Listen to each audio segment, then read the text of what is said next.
Hello po mga kaibigan, kumusta po kayo? Welcome pong muli sa aking YouTube channel para sa isa na namang episode.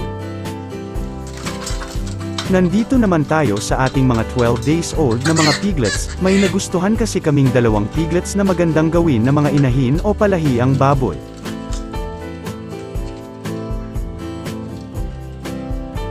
Ipapakita namin sa inyo kung bakit namin nagustuhan ang mga ito. Matagal na rin po kaming naghahanap sa nakaraang mga anakan ng aming mga inahin pero wala sa kanila ang may ganitong katangian pero ngayon ay meron na. Itong isa ang mas nagustuhan namin dahil may 17 na mga tips at buhay lahat. Akala namin sa una ay nasa siyam na pares o 18 teats pero nang tiningnan namin ay 17 lang. Siyam at 8 ang magkabila ang mga utong, pero okay na ito kumpara sa may 7 pairs o 14 teats. Ang kabahagi naman niya ay nakaturo pababa, kapag nakaturo pataas kasi ay mas nasasalo ang kanyang dumi at prone to infection. Ito ang ilang mga physical traits na magandang gawing palahi ang baboy.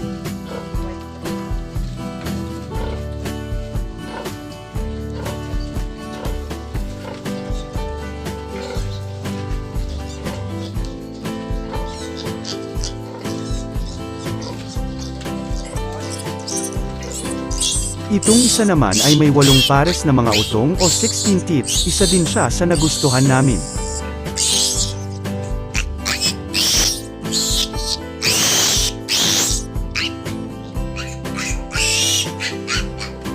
Ang kagandahan din sa dalawa ay nasa gitna sila sumususo sa inahin. May mga paniniwala ang mga matatanda na kapag sa gitna sumususo ay mababait at mahuhusay na gawing inahin. Pero wala pong scientific evidence ang patungkol dito at wala rin namang mawawala kung susundin natin, as long as may magandang katangian. Kailangan na rin namin pumili dahil ang isang inahin na si Rasa ay nasa ika-6th parity na. Para na rin na may susunod na mga inahin, inoobserbahan na rin namin siya baka bumaba na ang kanyang produksyon. Maaari naman natin siyang paanakin kahit lampas 10th parity as long as hindi bumaba sa 8 biik ang iaanak niya o kung healthy pa.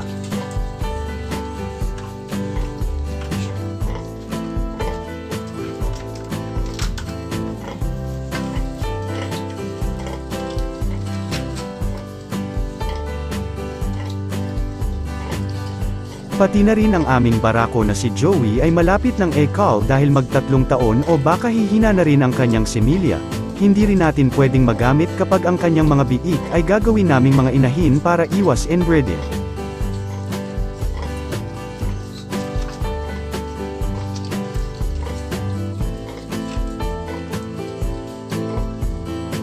Balik po tayo sa mga biik. Yun po ang dalawang katangian na nagustuhan namin sa kanila.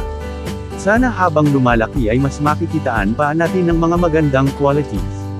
Ang ibang hinahanap namin ay kung magkakaroon sila ng matibay na mga paa, hindi sakitin, maganda ang bubog ng katawan at marami pang iba.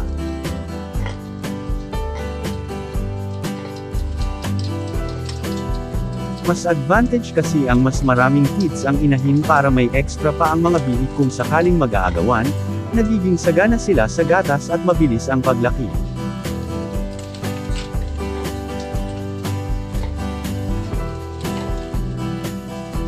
Ang inyong natunghayan ay based lamang po sa aming pamamaraan at experiences bilang backyard raiser. Maaaring hindi angkop ang aming pamamaraan sa ibang mga nag-aalaga. Hanggang dito na lang po ang aking video at sana ay nagustuhan. Maraming salamat sa panunood at happy farming po mga kaibigan.